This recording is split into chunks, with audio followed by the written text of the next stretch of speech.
Not everything in war ends when the gunfire stops. Some things remain, buried deep underground, silent, and waiting.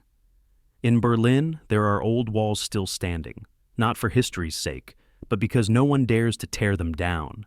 I used to think those rumors were just scary stories, until I heard the whispers myself. My name is Johann Klein, and what I'm about to share is not for the faint of heart. In 2006, I was a final-year history student at Humboldt University in Berlin. At the time, I was just a bespectacled nerd, obsessed with Cold War history, especially the escape tunnels dug under the Berlin Wall. My friends, Eric, Marius, and Linda, and I decided to take on a research project. The underground legacy of war in Berlin. It sounded academic, but the truth was, we wanted to explore the forgotten places. Find old bunkers and sealed-off rooms that locals called Die Verboten Keller, the Forbidden Cellars. It might sound crazy, but Berlin has hundreds of underground structures, and not all of them have been mapped since the wall fell.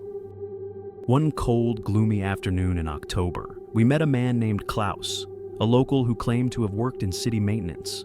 Klaus said there was an old section of wall near Bornholmer Strasse, once a key border crossing, that led to a hidden underground chamber, absent from all official maps. He pointed at a patch of moss-covered stone and said, "You kids see bricks in history, but behind that wall was once hell." We laughed, assuming the old man was just trying to scare eager students. Still, we came prepared. Eric brought a flashlight, Linda carried a camera, I had maps and a first aid kit in my backpack, and Marius just brought blind confidence. The entrance was a narrow gap in the wall, buried under dirt and vines. Klaus helped us pry it open. After 15 minutes of scraping and pulling, a thick, musty stench spilled out, like rotting paper, old clothes, and dried blood.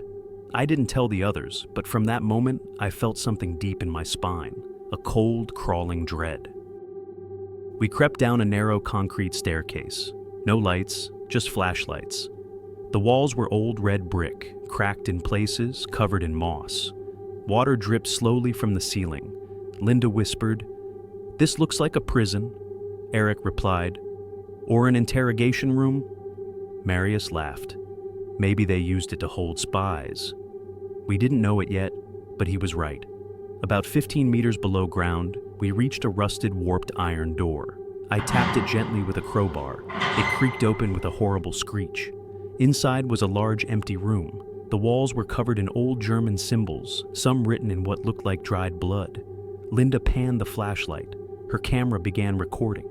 I read a phrase near the door. "Du darfst es nicht hören." You are not allowed to hear it. We thought it was a joke, but then I heard it. The whispering. It started like wind, a light breath brushing past my ear, like someone praying. Close, too close. I turned to Eric. "Did you hear that?" He frowned. "Hear what?" Linda's face went pale. She murmured, Someone said my name." Marius laughed loudly. "Come on, it's just echoes." But it wasn't. The whispers grew louder. There were many voices, one in Old German, one in Russian, one in no language I recognized. It sounded like someone screaming, muffled, gasping, choking. The room grew cold, freezing. Linda's flashlight flickered. The camera began recording static streaks. I turned around. On the wall behind us, blood was dripping. Real blood. We found a narrow passage into the adjacent room. Inside was a metal table with rusted restraints. The walls were scratched with fingernail marks. Some of the claw marks looked fresh. Linda muttered, "Oh God, this was a torture room." I gasped. "Not was, it is." Right then, we heard footsteps, slow, echoing from the hallway. None of us moved, but something, or someone, was coming toward us. We panicked. Linda screamed when she saw a figure at the end of the corridor, a man-shaped shadow without a face. No eyes, no nose, no mouth, just darkness. We ran. Linda dropped her flashlight. Marius hit his head against the wall. Eric dragged me forward. I turned back one last time and saw it, my own face, on the wall, screaming, clawed, trapped. We got out. Marius was injured. Linda couldn't stop crying. The camera was ruined. No one believed what we said. Klaus, the man who led us there, vanished. Police later told us no such man ever worked for the city. We returned a few days later. The tunnel entrance had been sealed with fresh concrete.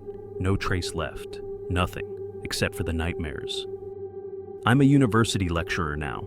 I have a family. But every night when the lights go out, I still hear the whispers. Every time I close my eyes, I see my own face, screaming from the other side of the wall. Once, I heard it clearly, through the breeze, through the dark. You were not meant to come down here. You heard what no one was meant to hear. If you ever visit Berlin, walk past Bornholmer Strasse. Look for an old moss-covered wall. It doesn't look like much, but if you press your ear to it and stay very still, you just might hear the whispers of crimes never judged, of people who never left that room, and you'll understand why the wall still speaks.